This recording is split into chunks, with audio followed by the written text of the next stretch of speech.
మీ అందరికీ వందనాలు.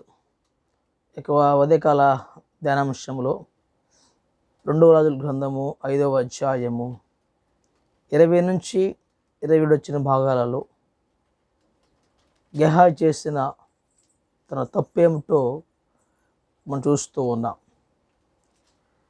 గెహాజీ తన జీవితంలో తప్పు చేసి తప్పుకు తన శిక్ష కూడా పొందుకుంటున్నాడు. ఇంగ్లీష్ అడుగుతున్న మాట ఏమిటంటే, నువ్వు ఎక్కడి నుంచి వస్తున్నావు అని తెలియపరుచున్నప్పుడు అక్కడ చేసిన తప్పుని ఒప్పుకొనక తద్వారా దేవుని ద్వారా శిక్షకు ఉగ్రతకు పాత్రులుగా ఉంటూ ఉన్నాడు. అప్పుడు దేవుని యొక్క సేవకుడు చెప్తున్న మాట ఏమిటంటే, వెళ్తున్నప్పుడు నా మనసు నీతో రాలేదా, సంపాదించుకోవడానికి సమయం ఇదియా అని అడుగుతున్నాడు. మన జీవితాలలో మనకు సమయాన్ని ఏ విధంగా ఉపయోగిస్తూ ఉన్నాం? సమయం అనేది చాలా శ్రేష్టమైనది. మానవ జీవితాలలో ఏదైనా సంపాదించుకుంటాము, కానీ దేవుడు మనకి ఇచ్చిన సమయాన్ని ఏ విధంగా ఉపయోగిస్తున్నాం? ఇక్కడ గెహాజీ తనకిచ్చిన సమయాన్ని తన వ్యర్థమైన పనికి ఉపయోగిస్తూ నష్టానికి గురవుతూ ఉన్నాడు. ఎఫెసీ పత్రిక 5వ అధ్యాయం 15 వచ్చిన భాగంలో మన సమయాన్ని సద్వినియోగం చేసుకో వాక్యం సెలవిస్తూ ఉంది. మనకిచ్చిన సమయాన్ని దేవుని కొరకు మాత్రమే వాడాలి.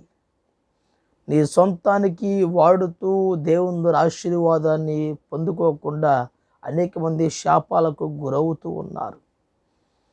గెహాజీ చేసిన పని ఇక్కడ కనబడుతూ ఉంది. మొదటిగా మనకిచ్చిన సమయము ప్రార్థనకు ఉపయోగించాలి, వాక్యానికి వాడాలి. ఎక్కువ సమయము దేవునిలో గడుపుతూ ఉండాలి, ప్రార్థనకు ఉపయోగించు ఉండాలి, వాక్యంలో ధ్యానిస్తూ ఉండాలి. దేవుని యొక్క సన్నిధిలో గడిపే విధముగా మన యొక్క సమయాన్ని దేవుని కొరకు వాడుతూ ఉండాలి. మనకిచ్చిన సమయాన్ని ఏ విధంగా వాడుతూ ఉన్నాం? సమయము అనేది చాలా శ్రేష్టమైనది. కాబట్టి నేను ఆ జీవితాలలో ఒకవేళ నువ్వు చేసిన ఆరోగ్యము క్షీణించిపోయినా సంపాదించుకుంటావు, ఏది కోల్పోయినా సంపాదించుకుంటావు, కానీ సమయము అనేది తిరిగి వెళ్ళిపోతే మరలా సంపాదించుకోలేవు. కాబట్టి ఈ యొక్క వాక్యం వింటున్న ప్రియ దేవుని బిడ్డలారా, మనకిచ్చిన సమయాన్ని మనం ఏ విధంగా ఉపయోగిస్తూ ఉన్నాం?